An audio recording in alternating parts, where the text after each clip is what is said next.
اعوذ باللہ من الشیطان الرجیم بسم اللہ الرحمن الرحیم السلام علیکم ناظرین کرام، ویڈیو شروع کرنے سے پہلے آپ سب سے گزارش ہے کہ چینل کو سبسکرائب کریں، لائک کریں، شیئر کریں اور اپنی رائے کا اظہار کمنٹ سیکشن میں ضرور کریں تاکہ ہر نئی آنے والی ویڈیو آپ تک پہنچ سکے۔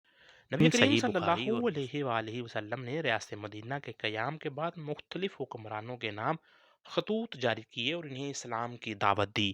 ان خطوط میں سے ایک خط کیسر روم کی طرف بھیجا۔ شام اس وقت سلطنت روم کا حصہ تھا۔ کیسر بھی ان دونوں شام میں موجود تھا۔ کیسر کے دربار میں ایک نہایت دلچسپ اور ایمان فروز واقعہ پیش آیا۔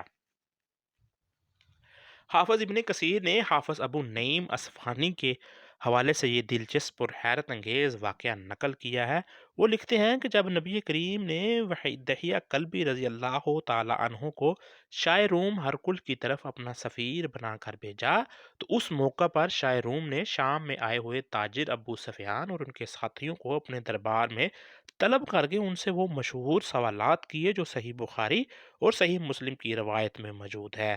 ابو سفیان ابھی تک مسلمان نہیں ہوئے تھے، اس لیے ان کی یہی کوشش رہی کہ وہ رسول اللہ کو ہر کل کی نگاہوں میں معاذ اللہ حقیر و کمتر بنا کر پیش کرے، لیکن وہ کہتے اللہ کی قسم میں اس بات سے صرف اس لیے باز رہا کہ میں یہ پسند نہیں کرتا تھا کہ ہر کل کے پاس کوئی جھوٹ بولوں اور وہ میرا جھوٹ پکڑ لے اور وہ پھر میری کسی بھی بات کو سچا نہ مانے۔ آخرکار مجھے آپ کی معراج والا عجیب واقعہ یاد آ گیا۔ اب میں خوش تھا کہ جیسے ہی یہ بات ہرکل کو بیان کروں گا وہ ضرور یہ یقین کر لے گا کہ رسول اللہ صلی اللہ علیہ وآلہ وسلم معاذ اللہ جھوٹ بولتے ہیں۔ میں نے خوشی خوشی کہا، بادشاہ سلامت، کیوں نہ میں آپ کو ایک ایسی بات بتاؤں جس سے آپ کو معلوم ہو جائے گا کہ اس شخص یعنی حضور صلی اللہ علیہ وآلہ وسلم نے جھوٹ بولا ہے۔ بادشاہ نے پوچھا، وہ کیا بات ہے؟ میں نے کہا، ان کا یہ دعویٰ ہے کہ وہ ایک رات ہمارے علاقے سرزمین حرم سے نکلے اور تمہاری اس مسجد ایلیا یعنی مسجد اقصی تک آ گئے اور اسی رات صبح ہونے سے پہلے پہلے یعنی بہت تھوڑے وقت میں ہمارے پاس یعنی مکہ میں واپس پہنچ گئے۔ ابو سفیان دل میں خوش تھا اور کیسر پر نگاہیں لگائے کھڑا تھا کہ اچانک کیسر غصے سے تل ملا اٹھا۔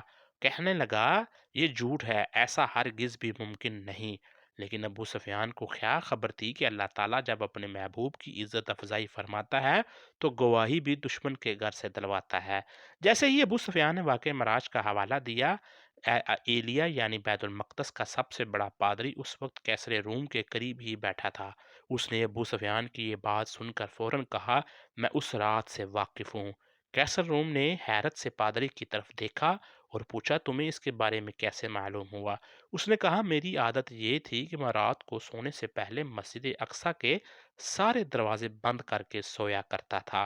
اس رات میں نے سارے دروازے بند کر دیے مگر ایک دروازہ مجھ سے بند نہ ہو سکا۔ میں نے اپنے کرندوں سے جو دیگر لوگ میرے پاس موجود تھے سب سے مجموعی طور پر مدد طلب کی مگر ہم سب مل کر بھی اس دروازے کو ہلا بھی نہ سکے۔ ایسا لگتا تھا کہ جیسے ہم کوئی پہاڑ اس کی جگہ سے سرکار رہے ہیں۔ میں نے ترخانوں کو بلایا، انہوں نے اس دروازے کا معائنہ کر کے بتایا کہ اس پر تو چوکھٹ اور عمارت کا بوجھ پڑ گیا ہے، ہم اسے صبح ہونے سے پہلے نہیں ہلا سکتے۔ ہم صبح دیکھیں گے کہ یہ بوجھ کہاں سے آ پڑا ہے۔ میں واپس آ گیا، دونوں دروازے کھلے ہی رہنے دیے۔ صبح ہوئی، میں ان دروازوں کے پاس گیا، کیا دیکھتا ہوں کہ مسجد کے ایک کونے میں پڑے ہوئے پتھر میں ایک سوراخ موجود ہے اور اس میں جانور کو باندھنے کا نشان بھی موجود ہے۔ میں نے اپنے ساتھیوں سے کہا، یقیناً رات کو یہ دروازہ کسی نبی ہی کے لیے کھلا رکھا گیا تھا، انہوں نے ہمارے اس مسجد میں نماز ادا کی ہے۔